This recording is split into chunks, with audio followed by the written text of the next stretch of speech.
Welcome to the Bold Book of the Day with Dr. Denise Nicholson, a show that is a central hub and safe space for authors to share their stories. The Bold Book with Dr. Denise begins now.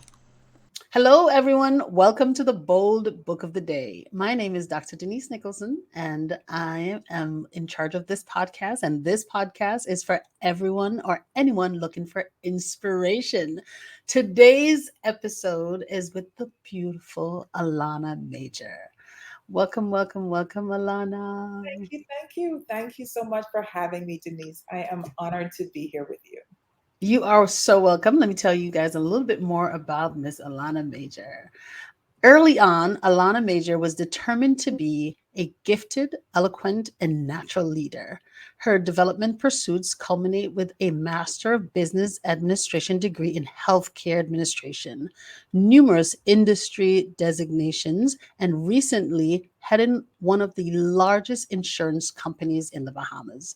Her commitments yielded notable achievements, including 2014 to 2015 President of the Year for the international region of the Alpha Kappa Alpha Sorority Inc., founding director and president of One Blood Bahamas, and 2016 leading lady of the Bahamas. Wow.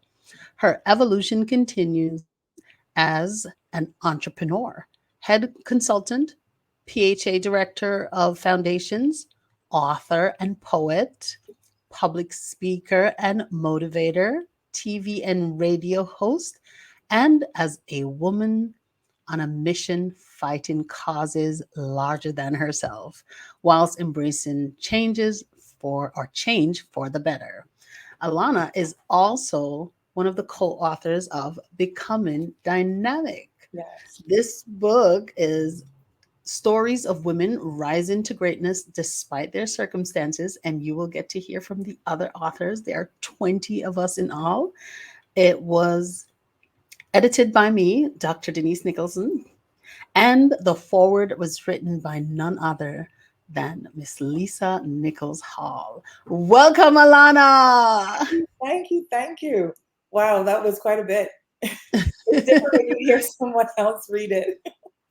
You are some woman, okay? Thank you. That's very sweet of you. I appreciate you having me here with you. I admire you and your tenacity and your fortitude very much. So I'm actually honored to be able to sit here with you in this type of format. So thank you for having me. Thank you. You are doing so much. I really appreciate you coming on here. And I got to tell you, I met Alana at Lisa Nichols' retreat in the Bahamas in the heart of COVID. It was a wonderful time. We It sure needed was. that retreat. We Yes. needed the healing. And you were part of the healing. I remember you brought us out on the beach and we did a nice meditation. It was so Yes. beautiful and memorable. So thank you so much for being a part of my healing. Thank And we had a connection immediately. Yes, we did. We did. We Yes. hit it off. I think from the minute we said hello to each other, and we've maintained this relationship, and it's just been blossoming. So I'm grateful. You mentioned the book. You mentioned becoming dynamic, and I would not have been a contributing author had it not been for your insistence.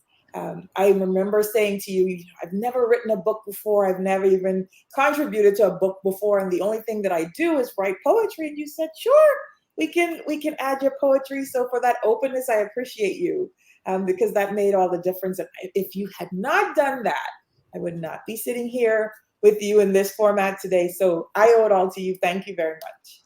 You are so welcome. I know that women's voice comes in all different ways, but Sure. it's important for us to have a platform to share what we have to say, our perspectives, and just give what we have to the world, because that's how you pass on information, that's how you make changes, and that's how you shape a woman. You Another woman pour into her, and you were pouring into us. I know you wrote, you write great poetry, and so if your poetry can uplift, give hope, or enhance another woman's life and give her inspiration, put it in a book. Thank you. Thank you so much. That's my first. I'm actually encouraged to do some more now. So we'll see where it goes. Well, tell us a little bit about how you were inspired to start writing, or why you were inspired to start writing poems. So I owe a lot of my interest in literature and just the fascination of the English language to my mother. My mother was an English teacher, also a Spanish teacher, and she would teach students from middle school, high school, straight up to university. And she did that the majority of her life. So that's her profession. And so, of course, by living in the house with mommy, she made sure that I spoke proper English, even though I had my Bahamian dialect. I had to be able to speak proper English as well. And she made sure that I read a lot of books and a lot of poetry books at that. So I was amused by the play on words and the rhythm that comes from poetry. It's very different from just what we can see in the English language in books, but there is a rhythm and there's an energy that comes along with poetry, and that excited me. And so I started off with writing very simple rhythmic poems. And then as I got older, it would be sparked by inspiration. So certain events would happen, or I would meet certain people, or I would come into contact with certain situations, and then it would spark something in me.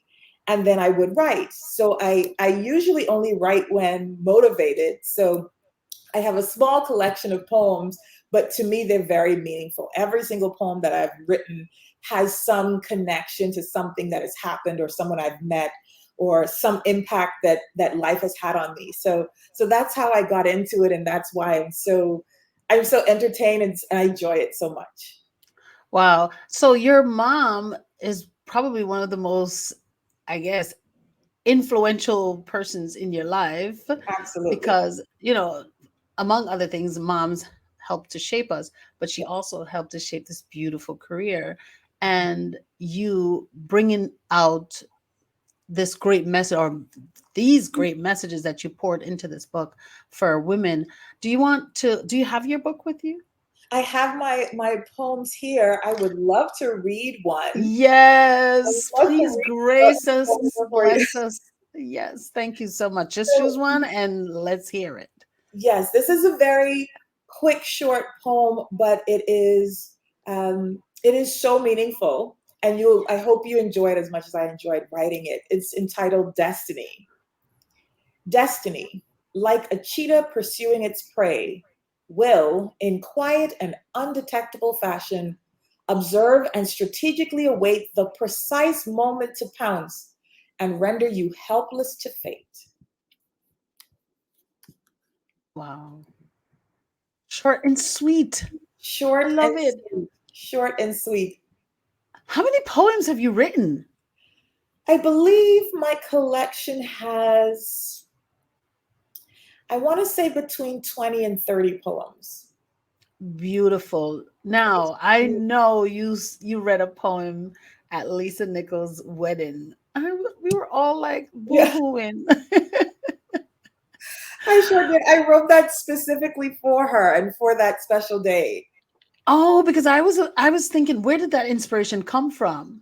Just from the inspiration. Remember, I told you I'm motivated. So Yeah. that came specifically from her. I thought about her. I thought about her journey. I thought about our relationship. Thought about her marrying Marcellus, and all that just came together wonderfully. And I was able to write the poem as a result of that. It was so beautiful, so moving. I remember your presence. I remember Lisa. Oh my God, she Yeah, was she so was touched. Yes, she was so touched. she was Beautiful job. surprised, and then we were able to have the saxophonist come in while I was sharing my poem, and and then he took it from there. The It saxophonist. was heavenly, I'm telling Oh you. yeah, Gardner Strum. He took Heavenly. it from there, and it was beautiful. When you have your book signed, are you writing a book of poems for us? So I'm supposed to be. I have the poems together. I Yes, just need to literally compile it, and I'm coming to you to make sure that I'm publishing it properly, ma'am. that's right. So yeah, I hope to get some draft to you pretty soon so that we can put it together. I'm definitely doing that within this quarter. So yes. I'm seeing the saxophonist also at your book signing. Oh, that's a good idea. I'm That's seeing it. actually a very good idea. I'm I seeing will it all. to call him and let him know. Yes. So tell me, you sound like you have a strong mother Oh yeah. and a lot of strong women in your family. Mhm. Tell me, how was your childhood like with such a strong Oh, it was mother's wonderful. presence? Oh, Yeah. childhood was wonderful. I have beautiful memories of my childhood. Yeah. I was able to enjoy life freely, to explore and to learn freely. I grew up in the house with my mom, my grandmother, and my aunt. My cousin was also there, but I've always been around a very strong, solid family structure. And Yeah. being able to have the various generations all in one house, I think benefited me to a great deal. So Grammy was able to teach me from her historic perspective. Mommy was able to give me current, and then me and my young, bubbly, playful self was my own world. But they instilled some values in me that I keep to this day, and they taught me how to be a woman, and not just how to be a woman, but a woman that looks out for others. And I value that. I treasure that, and I'm hoping that what I'm able to contribute to the world helps to continue their legacy. Beautiful. Do you have siblings? I do. I do. There are actually six of us. I'm my mother's only child, but with my father, there are six of us, and I love my siblings dearly. That's right. But I didn't So, have the opportunity to grow up with them, unfortunately. So we've built solid relationships as I grew older. yeah. So you talked about your cousins living with you. Are your cousins more like sisters or brothers or like siblings to So you? sure, my cousin Pete grew up with me. He's a little bit older than I am, so he's like a big brother. And Yeah. just like brothers, he was just as mischievous as a as a brother could be. But Yes. we have a great relationship. He calls me, although I'm younger than him, he calls me his big sister. But no, Oh, he's my big brother. He's always been there for me. He's a gem. I love him dearly. it tells what kind of person you are, that you may be a teacher, maybe a guide to him. So he feels like you're a big sister. So he says. So he Well, says. we appreciate you, and we would love for you to continue to just share your poems. They are beautiful, strong poems. We want you to continue to share that. So we're looking forward for the book. And I want you to tell me a little bit about the stories, the poems that you contributed to Becoming Dynamic, Mhm. which is a fantastic compilation of women's stories, of women's, story of them rising from trauma all the way to the top of their games. And it's just a beautiful thing to see and to share with the world. What, share with me about your contributions a little bit, because I know you have three contributions, poems. So share with me about your So the contributions. focus I wanted to place was on activating within women the knowledge that you are going through a process, that we're always going through a process. We're on a journey. But in this journey, we should be able to embrace blossoming and evolving as women. And encompassed in doing that, there's the realization that there are ups and downs, there are ebbs and flows, but we have a connectivity with God, a connectivity with the universe that helps us along. Uh, Yeah. and even during the process, sometimes, if you think about a butterfly, for instance, a butterfly starts off as a caterpillar and is encased in this cocoon. And when it's time for it to blossom, what people don't realize, this butterfly has to actually move its body. The caterpillar has to move its body as it's developing its wings, and it has to fight its way out of the cocoon. If you were to even touch it and touch the butterfly and try and open the cocoon for it, you'll actually damage its wings. So as you're fighting through your process of growth and evolution, you're actually strengthening your wings. And as you go through that transition, then you have the opportunity to take flight, just as the butterfly does. So the poems that I have brought to the fore talk about embracing your destiny, talk about encouragement for tomorrow, talk about blossoming as a flower blossoms from a bud into a beautiful flower. So it talks more so about the journey and embracing that journey. Yes. Oh my goodness, beautiful. So can I read the let me see. That's tomorrow. Is that As I Blossom? You can read As I Blossom, yes. Okay. Now, guys, I'm reading this because I have read this book back to front, and I know how good it is, and front to back also, because I edited. Okay.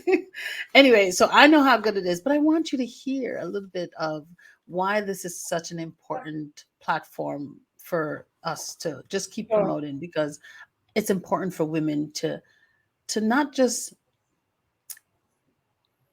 be struggling with the people around you to tell you or to share with you what, to inspire you, but for you to hear from other women from all over the world. Alana is from the Bahamas, and she has, gone through some things and is able to come through them, and she's sharing with you that no matter what you've gone through, you can blossom also. So I want you to listen and see how you can blossom from just, taking a note from here. As I blossom, the wonder of the sunlight greets and awakens me in the morn to life anew, inspired and newborn. I am kissed softly and gently by falling new drops, embraced and caressed by tender breezes from my stem all the way to my top. I am about to blossom. It's amazing to gaze at the wonder about me. Wonder, it seems, no one but I can see. I love the frenzied treasures and the frazzled frailties sprouting from the ground, the delicate paws and the hefty hoofs and that dance about me, all around, about to blossom. I have grown and matured, and I'm ready to meet them all. It's now time for me to embrace my destiny, my call. Time for me to add to the wonder of this world around me. Time for my beauty that is wrapped within to be set free. Wonders of the blossom. My petals have shielded my precious and magnificent parts, protected my future seedlings from carelessness and destruction before their start. My stem is strong and is the backbone to my wisdom and beauty. My leaves are extended, graceful, and are ready for any duty. I blossom. Here I go. Fierce and wonderful world, cruel and tempting, rewarding and true. I am about to give the love in me to you. I blossom. I am wild. I am graceful. I am an orchid. Oh, I love it, love it, love it, love it. Now, guys, when we are a butterfly, when you are blossoming, you're not quite sure of your beauty. You're not quite sure of your value. So, as women, we want you to just be comfortable sharing whatever experiences that you have, because there's beauty in that. Mhm. And we from the outside can see your beauty. The butterfly cannot see its beautiful wings, Sure. but we can see it. We can appreciate the beauty. We can appreciate the glory. We can appreciate when the butterfly extends the wings and the glorious and magnificence of it. But the butterfly does not see itself as glorious and magnificent. It is just simply being. And so I just want you to take a note, just share, just be brave enough to share what you have and what you're doing, because it is of value to people around you that are looking and watching. And so that's a beautiful, beautiful reminder that we're blossoming. And when you're blossoming, you have to appreciate everything that you've gone through, although everything that you've gone through is not pretty. Some things are painful and hurtful, Mhm. but it is so important to work through those pains so you can stand on your story. Yes. Oh Yeah. my goodness, You, Alana. just hearing you read that even helped me for where I am in my own journey. I know I wrote the words, but hearing it placed in the atmosphere in that way helped me. And I think we all need the reminders, just as you were saying, we all need those reminders on a regular basis. And whilst I mentioned the butterfly and the process that the butterfly goes through, I've actually never written a poem about a butterfly, but now that we were talking about it, I'm actually inspired to write one about that, because that evolution is such a critical one. But in the poem Blossom, we talk about how, you're growing from your stem straight up. It talks about the incorporation of the leaves and the petals. It talks about even the impact that the outer world has on you. But even with all of that change going on at the same time, you're still blossoming. And if you've ever paid attention, maybe if there's a rose bush in your garden and you've watched a rose open up, starts off so small, so tiny. You can't imagine that there's much in there. It starts off green, has the green outer parts, and then it just slowly starts to enlarge. And as it opens, it's like every day, if you go out and look at it again, there's more and more wonder, the more it opens up. And, I've been amazed at roses to see, how did you get all those petals inside that one little bud? And that's what we have to offer. We have the beauty of all of those petals hidden inside of us. And despite the sun and the rain and the wind, we're still blossoming. Yes. You're maturing, like you says, I've grown and matured. Yes. And ready to meet the world. That's all of the things that are happening to you, beautiful, beautiful. As I blossom, beautiful. Thank you. We are looking forward, because I hear that you're inspired and you've never written a floor. I feel a butterfly poem somewhere. Yes, I can see it. And so that's 21 coming up. There we go. There we go. Yes. So, I can see that your parents, your grandparents, and your aunties are part of your inspiration. Yeah. But are there any historical figures, maybe just from Bahamas or anywhere in the world, that has really impacted you and impressed you, so that you have thought about who you're becoming and shaped yourself because of the inspiration from that historical figure or person?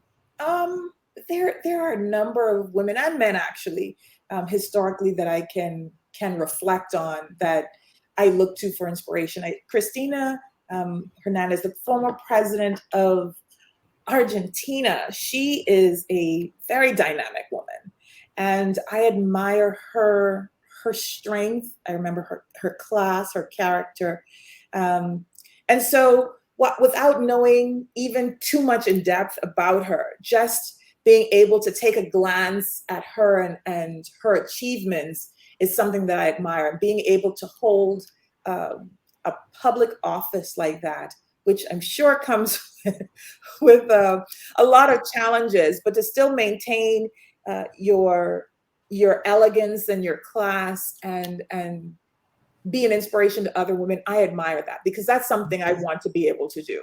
I want to be able to, regardless of what I've been through, regardless of what I'm still going through, and things that are happening around me, to still be able to maintain my stature as a woman, because I always believe someone's watching you, even when you don't know or realize someone's watching you. And maybe, just maybe, if I can help just one person in any way, then my life would not be in vain.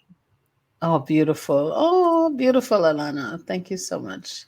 Mm-hmm. Wow. So I like to ask a few questions about, because this is the bold book corner. So I do have like a few bold questions that I like to ask people, and that I like to ask my guests. And one of them is, what is one bold promise that you know for sure, and you can share this with the world in order to make the world a better place? Wow. A bold promise that I can share with for sure.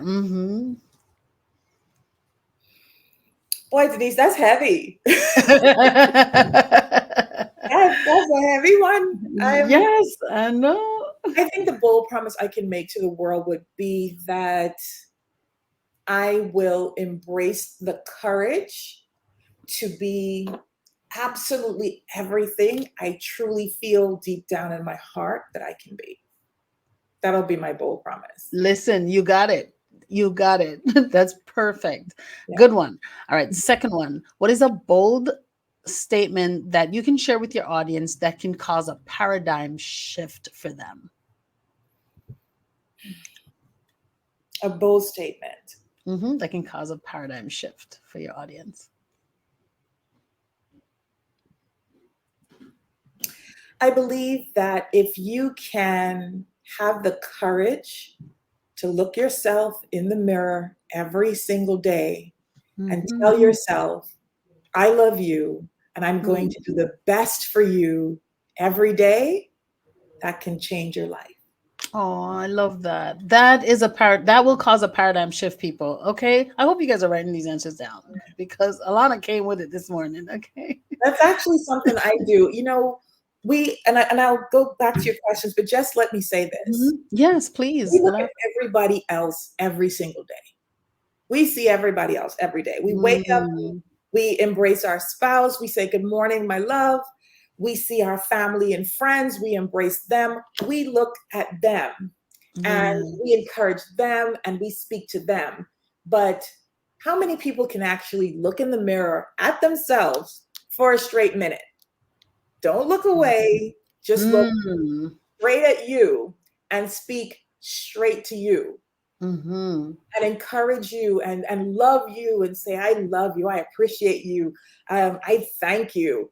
I am grateful for you. I'm going to do the best for you every day. And so that's what I was leaning towards. No more hiding, people. Yeah. Look yourself in the eye. Look yourself. It's not easy. I've looked myself in the mirror sometimes, and some people are going to be like, okay, Alana. But sometimes it made me cry because of maybe what I was going through at the time. I may not have felt worthy. I may not have felt whole. I may have felt damaged or concerned or scared. And so sometimes it's not easy. But if you could love yourself first and commit to yourself first, doing it for other people is small things to do. I'm thinking about it right now, and I'm wondering how long do I look myself in the mirror, because I do say my affirmations in the mirror, but I don't know how long. I'm going to take challenge.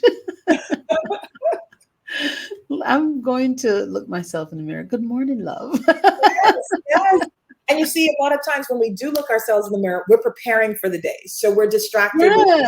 We're brushing your teeth. You're distracted. But to actually look, I mean, if you think of how you look at someone in an endearing way when they mean something to you and you want to express yourself to you, like, why don't we do that to ourselves?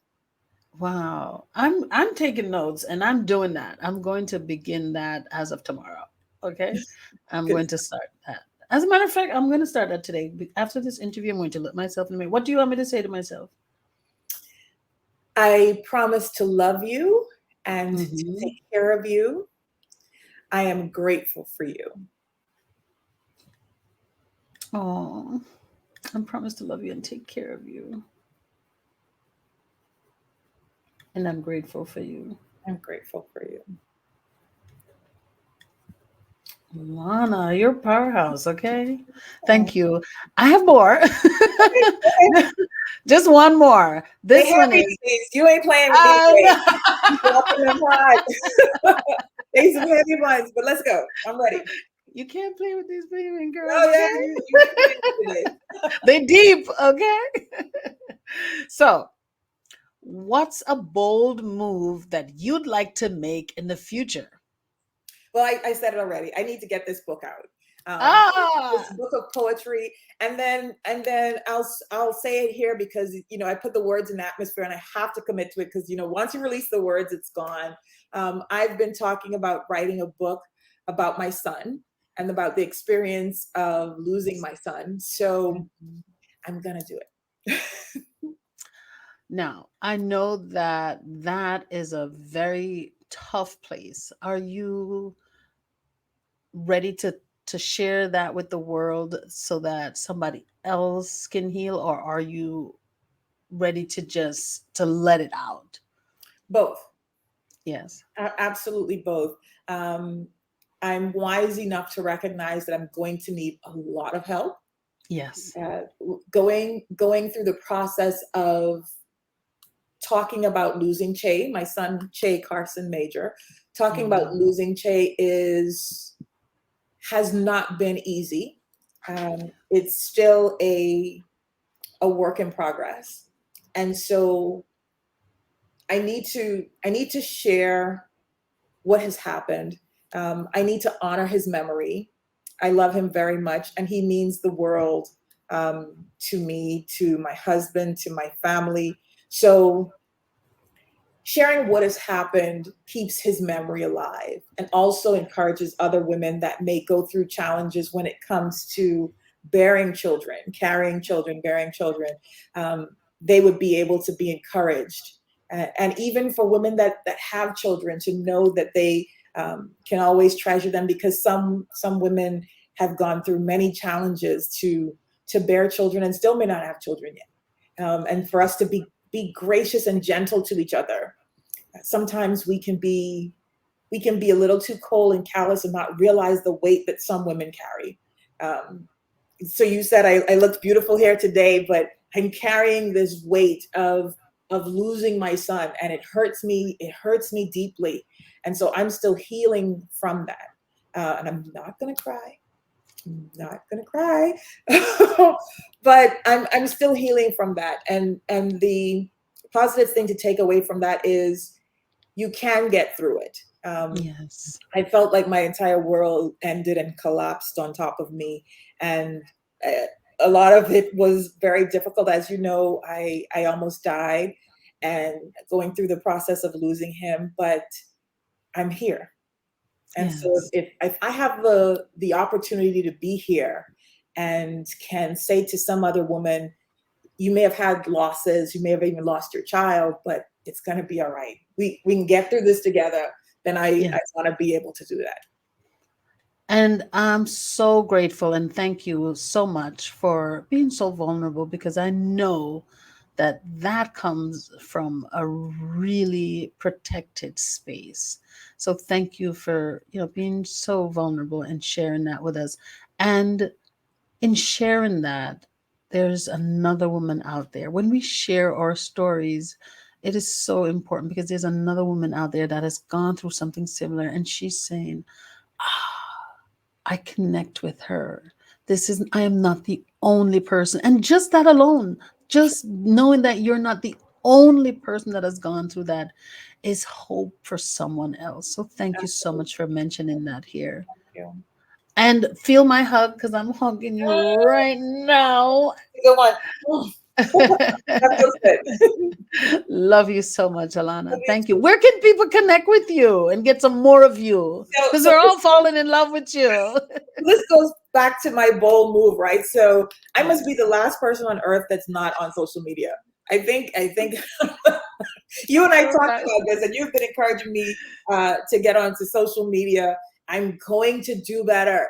I am going to do better. But for now, I don't mind people having my personal email address. So if they want to contact me, they can reach me at Alana, ALANA _Apryl, but my April is spelled with a Y. So it's APRYL at hotmail.com. So that's Alana _Apryl at hotmail.com.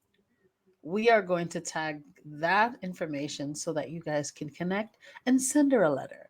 Okay? Thank you so much, Thank Alana. I you. can't wait to see you. I can't wait to see you. We have New York, here we come. Okay, we have the in-person book launch for Yes, so Becoming excited. Dynamic coming up June 23rd at Barnes and Noble In New York in City. New York. Yes. And Cannot I wait. can't wait. Yeah, Yes. no, I that's going to can't be a wait. lot of fun. Yes. So stay tuned, because I'm going to have more details for you. And Alana may be there. So you guys Oh, can I'm hoping come to. and, yes, get her autograph. She'll autograph a book for you. Okay. Thank you. So that's going to be in New York. Okay. If you would like to write a book and publish it, please send me an email at author Denise D. Nicholson at gmail.com. That's author D. Nicholson gmail.com. She's the real Thank deal, guys. She's awesome. She walks Oh, you I through love every it. single step. She's very, very good. You won't be disappointed. Oh my goodness. Thank you so much. I will really take your hand and walk you through it from the very beginning to the very end. We start with an introduction and you end with a grand book launch. Yes, a beautiful book launch. Yeah. Yes. So if you would like to write your book and share your story and give hope to someone else, this is the place for you. Send me an email. And please remember to contact Alana and just send her some really nice wishes and some lovely emails. Okay, guys? Thank you so much. Thank you for joining us for the Bold Book of the Day with Dr. Denise Nicholson, a central hub and a safe space for authors to share their stories. Follow Dr. Denise on Facebook and Instagram at Denise Nicholson or go to denisenicholson.com. Remember, no one can share your story better than you.